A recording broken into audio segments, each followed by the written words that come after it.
Bonjour à toutes et à tous. Je vous remercie d'abord. Je remercie infiniment Sébastien Mériadec de m'avoir convié à cette présentation, à ce Hacking Camp. Alors effectivement, on a annoncé hier une levée de fonds de 7 millions. On s'excuse quasiment quand on fait en ce moment une levée de fonds de 7 millions. On passe derrière Doctolib qui a annoncé la semaine dernière 500 millions. Je crois que ce qui est intéressant comme premier commentaire, on en discutait juste avant de venir, c'est de dire que la e-santé, qui a été longtemps vue comme une menace, aujourd'hui, c'est une opportunité. Je pique la phrase à Alexis avec qui on discutait, mais je crois que c'est une vraie réalité, c'est que la e-santé est devenue aujourd'hui une opportunité pour les professionnels de santé, et ce n'était pas le cas il y a 2 ans de ça. Alors, je vais commencer par une petite anecdote avant de me lancer dans ce sujet qui m'a été proposé par Mériadec, comment tenir dans la tempête. Alors, la semaine dernière, j'étais avec Bernard Kouchner et Olivier Véran. Alors, c'est toujours bien de commencer avec une anecdote en disant moi, j'étais avec Bernard Kouchner et Olivier Véran. La vérité, c'est que j'étais avec Bernard Kouchner, Olivier Véran et 399 autres participants participer aux 20 ans de la loi santé. Et Bernard Kouchner, à un moment, a pris la parole et il a, du haut de ses 84 ans, il a fait une petite leçon sur la crise et sur les différentes tempêtes qu'il a pu traverser, lui, soit en tant que ministre de la Santé, soit dans son activité de médecin du monde. Je vous rappelle, c'est lui qui a créé Médecins sans frontières. Et il disait à Olivier Véran, il s'adressait à lui en lui disant pour tenir dans la crise, j'avais un secret. Je cite Bernard Kouchner. Il disait tous les soirs, à 18h30, en plein cœur de la crise, on s'arrêtait, on allait dans le bureau de mon directeur de cabinet au ministère de la Santé et on sortait une bouteille de whisky. Et de 18h30 à 19h30, on réfléchissait. On arrêtait d'être dans l'action et on utilisait le prétexte, je vous rassure, il ne sifflait pas la bouteille de whisky tous les soirs à 2, mais ils utilisaient ce prétexte pour prendre le temps, en plein milieu des différentes tempêtes qu'ils ont pu vivre au ministère de la Santé. Un ministère, c'est une succession de tempêtes et de crises. On est dans la permacrise. Ils prenaient le temps de réfléchir aux actions à mettre en place. Alors, j'ai un petit peu l'impression de vous vendre la conclusion sur comment tenir dans la tempête. Mais bon, on est dans un monde où c'est de plus en plus compliqué, il faut aller de plus en plus vite. J'étais avec des personnes de Facebook la semaine dernière qui me disaient aujourd'hui, il faut être capable de faire passer son message dans une vidéo dans les 7 premières secondes. On a 7 secondes, donc en fait, il n'y a plus d'introduction, on jump, on saute directement à la conclusion des choses. C'est notre époque extraordinaire. C'est une époque où l'apprentissage aussi a complètement changé. Alors ce que je vous propose, avant de me lancer dans mon exposé, avant tout, c'est peut-être de commencer par une petite formule mathématique. Vous êtes tous plutôt des scientifiques. Et je vais la partager avec vous. Alors, je crois que je l'ai ici. Si j'ai réussi à la faire fonctionner. Pour faire passer les slides. Ça y est. Hop, voilà. Alors, ça va vous paraître peut-être très austère, ou pas du tout d'ailleurs. Je vous rassure, elle n'est pas de moi. Je vais vous l'expliquer. Et chez Envivox, on est... D'accord, merci beaucoup. Chez Envivox, on se consacre à la formation continue des professionnels de santé. Donc, c'est une formule qui parle d'apprentissage de la connaissance. Donc, le phi grec serait l'apprentissage, le K pour knowledge, donc l'apprentissage de la connaissance. Vous connaissez sûrement ce sigle, pour ceux qui ont fait un petit peu de maths ou qui s'en souviennent un petit peu. C'est le sigle proportionnel. Et ce sigle, donc l'apprentissage de la connaissance, il est proportionnel à 2 choses. Il est proportionnel à la lettre A, c'est l'attention, multiplié par la lettre T, le temps qu'on consacre à l'apprentissage. Et vous connaissez en mathématiques la contagion du 0, c'est-à-dire qu'on peut consacrer énormément de temps à l'apprentissage, mais comme vous le faites aujourd'hui en venant participer à cette journée. En revanche, si on met zéro attention, si on est en train de regarder son portable, par exemple, comme j'en vois beaucoup aujourd'hui, eh ben ça ne sert à rien. Vous êtes en train de perdre votre temps. Hein. Donc l'apprentissage de la connaissance, c'est du temps et beaucoup d'attention. Et pour ceux qui ont des enfants, moi je le dis à mes enfants, ils ne m'écoutent pas évidemment, mais bon, je continue de leur dire, éteignez votre portable quand vous apprenez quelque chose. Hein. Passez-y moins de temps, 20 minutes, 30 minutes, mais éteignez votre portable. Et c'est fondamental, et c'est comme ça aujourd'hui qu'on apprend énormément de choses. Donc voilà, cette légère digression, c'est notre métier chez InVivox, la formation. Donc pour ceux qui veulent profiter pleinement de cette conférence, voilà, je vous invite à éteindre votre portable. Donc moi je suis Julien Delpech, je suis le fondateur d'InVivox. En quelques mots, qui je suis. Alors je suis tombé dans la santé par hasard ou par erreur, l'histoire jugera. Moi je suis journaliste au départ, je suis journaliste spécialisé dans les conflits. Je vivais à l'époque en Russie, c'était il y a longtemps, c'était à la fin de l'URSS. Et puis j'ai couvert pas mal de conflits à travers l'URSS, c'était dans les années 90. Des conflits pas toujours très connus entre la Balkarie du Sud et l'Ossétie du Nord, l'Afghanistan pas mal. Et puis par un aiguillage de la vie, je suis tombé dans le monde de la santé. J'ai passé une vingtaine d'années dans le monde de la santé, un peu partout dans le monde. Et il y a 5 ans de ça, j'ai créé InVivox. Donc InVivox, c'est une plateforme qui rassemble des formations pour les professionnels de santé, tout comme Booking.com rassemble des offres d'hôtels quand on est à la recherche d'un hôtel. À côté de ça, j'ai été missionné par Olivier Véran pour anticiper la prochaine urgence sanitaire, donc la prochaine crise, la prochaine tempête. On a remis à Olivier Véran un dispositif opérationnel il y a quelques mois de ça.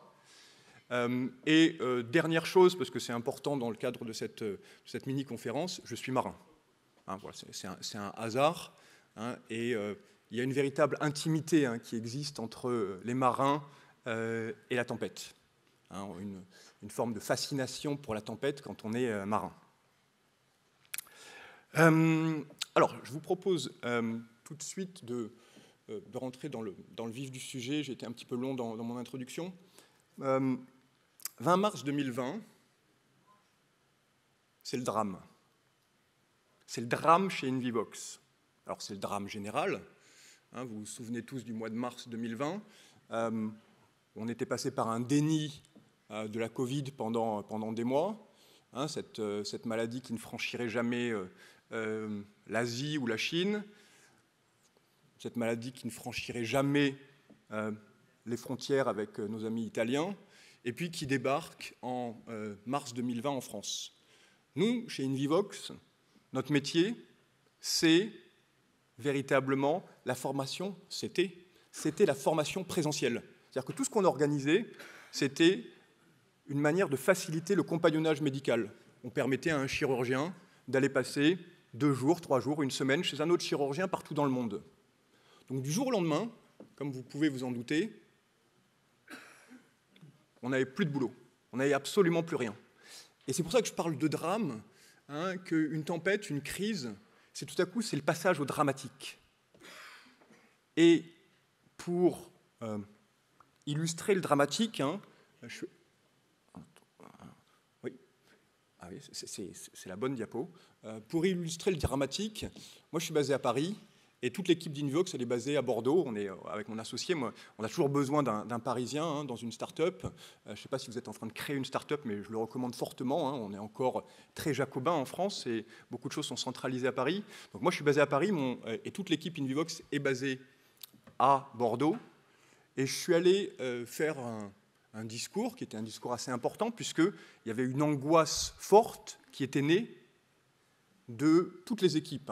Alors l'équipe InVivox, à l'époque, c'est 30-35 personnes, mais c'est une énorme angoisse en se disant que va-t-on devenir? Et mon discours, c'est de dire, voilà ce qu'on est aujourd'hui. Aujourd'hui, on est une boulangerie sans pain. On était véritablement devenu, en mars 2020, avec la disparition de notre business model, on était devenu une boulangerie sans pain. On n'avait plus rien à proposer aux professionnels de santé puisque notre business model reposait sur la formation présentielle. Donc on entrait de plein fouet dans la crise, on entrait de plein fouet dans la tempête. Et la grande question, c'était comment alors j'allais dire gérer. J'ai la chance chez Invivox d'avoir un stagiaire qui est en train de préparer Normal Sup, et donc qui m'aide à préparer mes interventions.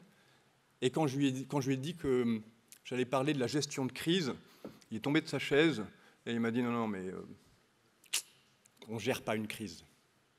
Hein, le mot gestion associé à une crise, ça ne fonctionne pas. Hein, y a un problème syntaxique, quasiment philosophique pour lui. Donc effectivement, on ne gère pas une crise, on affronte une crise. Vous connaissez sûrement hein, l'origine ou l'étymologie du mot crise.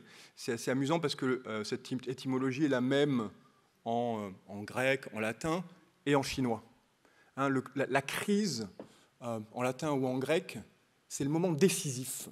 C'est le moment où on prend des actions décisives. En chinois, c'est composé de 2 idéogrammes. Je pense qu'on les a tous vus passer, ces 2 idéogrammes. Hein. Il y en a un qui s'appelle le oui, qui veut dire le danger. Bon, rien de surprenant.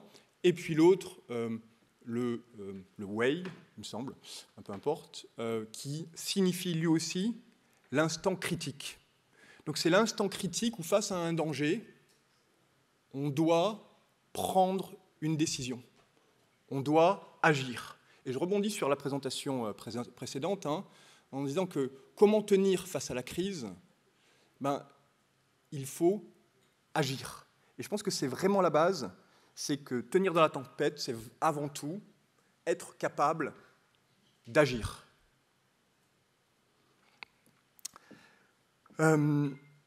Notre histoire chez Invivox, donc en mars 2020, on avait plus de formations à proposer, 35 personnes à nourrir, à occuper. Et du jour au lendemain, on s'est dit, on a pris un petit temps de réflexion.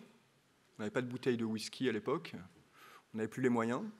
On a pris un petit temps de réflexion. On a laissé passer, vous savez, cette période qu'on appelle la période de sidération dans une crise. Il y a toujours une période de sidération.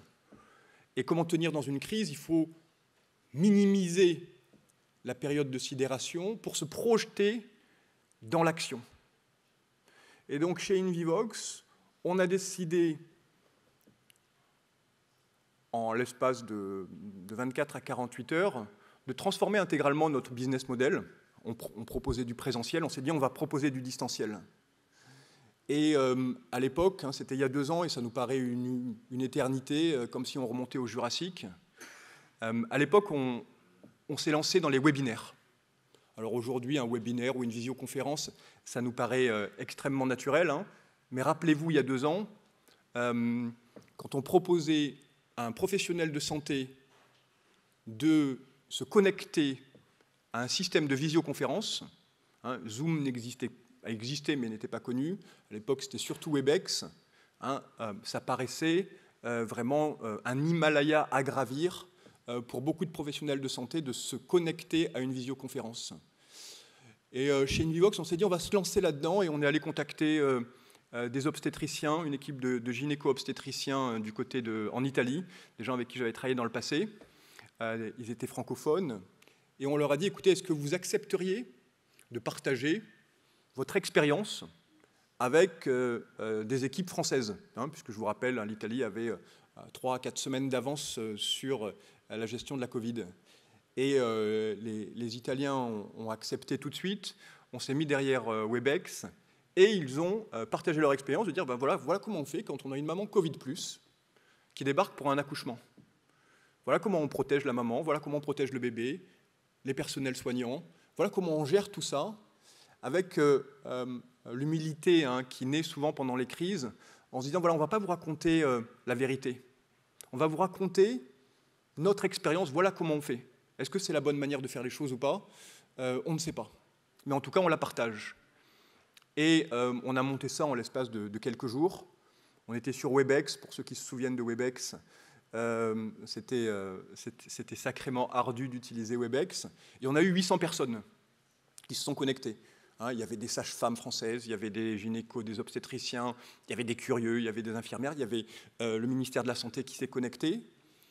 Et on s'est dit, comme ça, qu'on était capable de rassembler des centaines de personnes dans un moment où tout le monde avait besoin, justement, d'accéder à de la connaissance sans pouvoir se déplacer. Et du jour au lendemain, en fait, on avait trouvé notre nouveau business model. Alors, c'était un business model qui était fondamentalement passionnant parce que ça permettait de répondre à un besoin. Et c'était aussi un business model où on ne gagnait pas d'argent. On a fait ça intégralement, gratuitement. On a mis les équipes d'Invivox à la disponibilité de tous les soignants pour jouer notre rôle au cours de cette crise. Et moi, j'aime à croire, parce que je travaille dans la santé, qu'on ne va pas toujours tout monétiser dans la santé. Il y a des époques, il y a des moments critiques, comme ceux d'une crise, comme dans la tempête, où il faut se rappeler qu'on travaille dans le monde de la santé. Et pendant 6 mois, on a proposé de mettre notre solution Invivox à la disposition gratuitement de tous les professionnels de santé.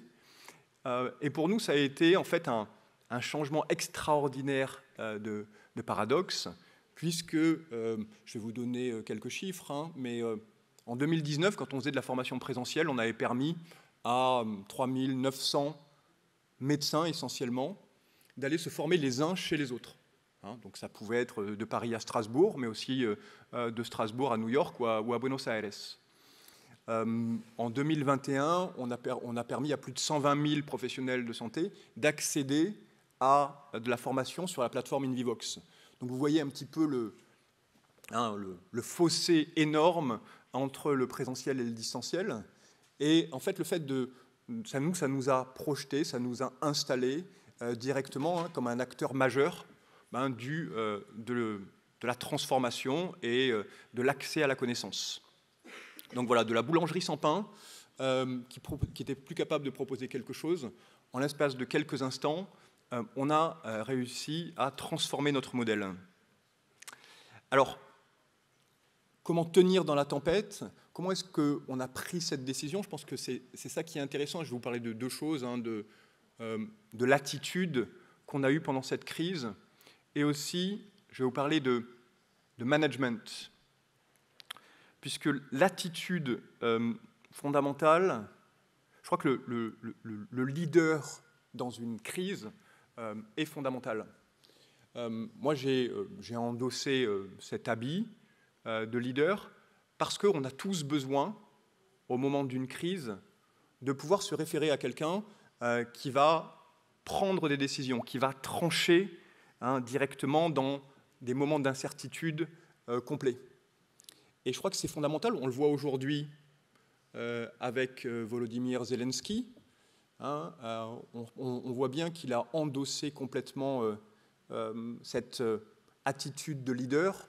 Plus personne ne voit en Volodymyr Zelensky l'amuseur public qu'il a été et dont il avait fait une carrière avant de devenir président de l'Ukraine et de revêtir ses habits avec beaucoup d'humilité, je trouve, sans trop en faire. L'habit ne fait pas le moine, mais il y contribue quand même fortement. Et je crois que l'attitude du leader est fondamentale, d'être capable d'endosser physiquement le rôle de leader au milieu de la tempête. Donc ce rôle, moi je l'ai endossé avec plaisir. C'est aussi un travail à faire sur les discours, c'est un travail à faire sur la voix, c'est un travail à faire sur le calme qu'on est capable de dégager. Puisque le pire ennemi de la tempête, et là c'est le marin qui parle pour avoir affronté régulièrement des tempêtes, le pire ennemi de la tempête pour un équipage, c'est la panique. C'est de voir que le capitaine du bateau est en panique. La panique est extrêmement contagieuse et le calme, lui aussi, est extrêmement contagieux. Donc dans l'attitude, dans le management, ce qui a été fondamental pour nous, pour traverser cette crise sereinement, ça a été d'aborder justement cette tempête de la Covid, on a frôlé, hein, je reviens dans le dramatique, désolé, mais on a frôlé la mort. Hein, on est passé juste à côté du mur, puisqu'on n'avait absolument plus rien à proposer et on n'avait pas de business model. Donc on a dû gérer ça avec énormément de calme et énormément de communication. Je vous rappelle aussi qu'à l'époque, tout à coup, du jour au lendemain, des équipes qui avaient l'habitude de travailler toutes ensemble dans un bureau, à 35 personnes, ont été éclatées. C'est-à-dire que chacun était chez soi. Et donc il a fallu aussi réinventer un management de crise complet. Nous, ce qu'on a fait chez Envivox, c'est qu'on s'est donné rendez-vous tous les matins. Alors, je pense qu'on n'a pas, c'est pas rocket science non plus, puisque ça a été le cas de beaucoup de monde, mais tous les matins, invariablement, à 9 h du matin, on avait tous rendez-vous sur Zoom. Il y avait des matins où ça durait 3 minutes pour se dire bonjour, pour se souhaiter une bonne journée. Et puis il y avait des matins plus compliqués où on abordait les différentes évolutions de ce qui se passait au niveau de la Covid, du travail des uns et des autres. Donc on a beaucoup travaillé là-dessus. Et le point aussi qui est assez fondamental, je dirais, dans la gestion d'une crise ou pour tenir justement dans une tempête, c'est qu'on passe d'un mode de management qui est aujourd'hui de plus en plus démocratisé dans les startups et dans les entreprises de manière générale, où on prend des décisions collégiales, on intègre, on implique. On ne peut plus faire ça dans une crise. On ne passe pas non plus à l'autocratie absolue, mais on est obligé, parce que les choses vont vite, parce que la ligne d'horizon a disparu. Je vous rappelle qu'une crise, une tempête, là c'est encore le marin qui parle, mais une tempête, c'est la disparition de la ligne d'horizon. Tout à coup, l'île que vous vouliez rejoindre au milieu de l'océan ou en Grèce, cette île a disparu et surtout, elle ne devient plus la priorité. La priorité, c'est de mettre l'équipage à l'abri et de trouver un port qui va pouvoir abriter le bateau de la tempête. Donc, tout change et on ne peut plus gérer une société comme on l'a gérée auparavant lors d'une tempête. On est obligé de couper, d'une certaine manière, la manière classique de prendre des décisions. Et si on a endossé ce rôle de leader, si on a aussi le respect des autres, parce qu'on a vécu des choses, parce qu'il y a une expérience. Dans la crise, l'expérience précède l'essence, pour paraphraser Sartre. Mais si on est capable, justement, si on a le respect des autres, à ce moment-là, les autres accepteront des décisions qui sont prises souvent sans l'implication totale de la société. Et je crois que c'est assez fondamental dans la gestion de crise d'être capable de prendre des décisions de court terme et de les mettre en action très rapidement. J'en arrive à la fin, je vois qu'on me fait des signes, j'en arrive à la fin je vous l'ai dit en début, je vous l'ai dit que je vais reprendre Bernard Kouchner, mais effectivement, tenir dans la tempête, c'est avant tout agir. Alors j'avais des slides, mais je ne les ai pas toujours utilisés. Vous connaissez sûrement le livre de l'intranquillité de Fernando Pessoa, qui dit que agir, c'est connaître le repos. C'est fondamental pour tenir dans la tempête, d'agir en maintenant des sas de réflexion pour prendre justement ces décisions à court terme. Et mon dernier propos, c'est de citer un grand philosophe. Je vais vous laisser deviner qui c'est. Je le relis. Il dit c'est le pouvoir qui vous amène à prendre des décisions pour lesquelles vous serez jugé. Alors, je ne sais pas si quelqu'un veut se lancer dans la salle pour donner l'auteur de cette citation. Je la répète, c'est le pouvoir qui vous amène à prendre des décisions pour lesquelles vous serez jugé. Arendt, Pas mal, pas mal. Et effectivement, c'est presque du Arendt. C'est quelqu'un qui a repris du Arendt. Et ce grand philosophe, je vous le donne et ça sera ma conclusion, c'est Zinedine Zidane. Voilà, merci à toutes et à tous. Un grand merci effectivement pour ces propos. Alors Renan, reste avec moi, parce qu'on a quand même des questions. Non, Julien, reste avec moi. Ne me quittez pas tout de suite. Effectivement, donc merci pour ces propos. Moi j'ai trouvé ça personnellement très intéressant. L'application Slido fonctionne puisque vous avez commencé à vous en emparer et je vous en remercie. Je précise effectivement parmi les acteurs, les partenaires qu'on a cités dans les nombreuses écoles, on n'a pas cité l'Institut Lab, qui est une école de design de service public. Et vous êtes une vingtaine aujourd'hui. Donc voilà, j'ai corrigé notre erreur. Voilà, merci d'être avec nous en tout cas. Et j'ai effectivement une question qui vous est posée. Qu'en est-il de l'avant-tempête? C'est votre rapport à M. Véran. Quels points clés sont présents en filigrane lors d'une phase de calme pour être prêt? En fait, la base de la gestion, pardon, mon stagiaire me zigouillerait, la base de l'affrontement d'une tempête, en fait, c'est l'anticipation.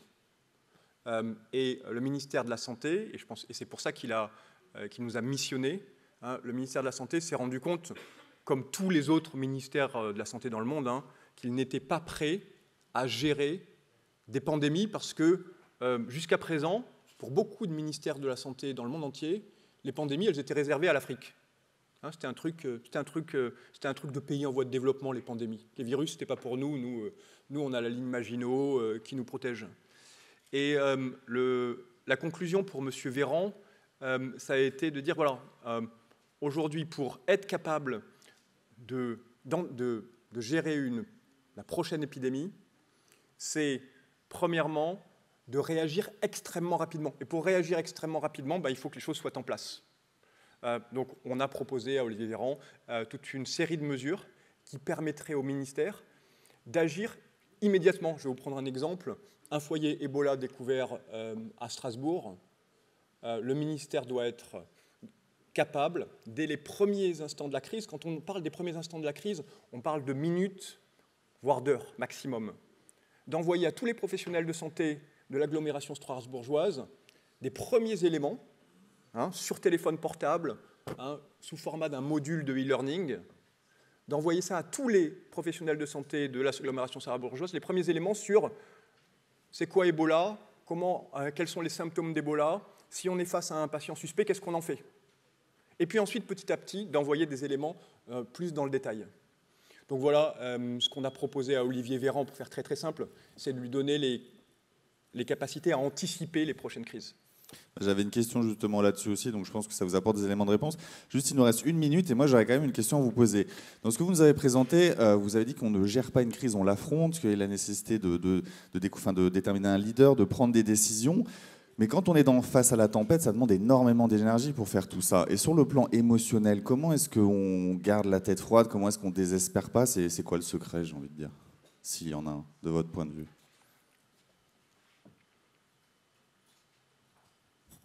Je vous ai posé, Nicole. Non, peut-être je vais reprendre cette phrase de Fernando Pessoa, qui est un auteur que j'adore, dans son livre de l'intranquillité.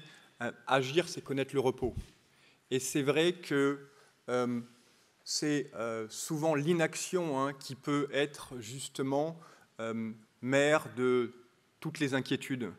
Et le fait d'être dans l'action et la réflexion, action, ça ne veut pas forcément dire agir, ça veut dire aussi agir dans sa propre réflexion, dans la réflexion avec les autres, permet justement d'éviter l'inquiétude et la neurasthénie qui peuvent être liées à une crise. C'est une conviction, c'est de l'ordre de la foi, effectivement, en l'action. Voilà, je pense que c'est l'ordre de la foi. Après, il ne faut pas verser dans le pessimisme et surtout pas non plus dans l'optimisme naïf. Souvent en France, on a souvent une manière d'envisager les crises de manière très romantique. C'est pas romantique, une crise, un coup de vent sur un bateau, c'est loin d'être romantique. Et je crois que il ne faut pas verser donc ni dans le pessimisme ni dans l'optimisme naïf. Un grand merci encore, Julien. Je vous propose de l'applaudir. Merci d'être venu jusqu'à nous. Un grand merci.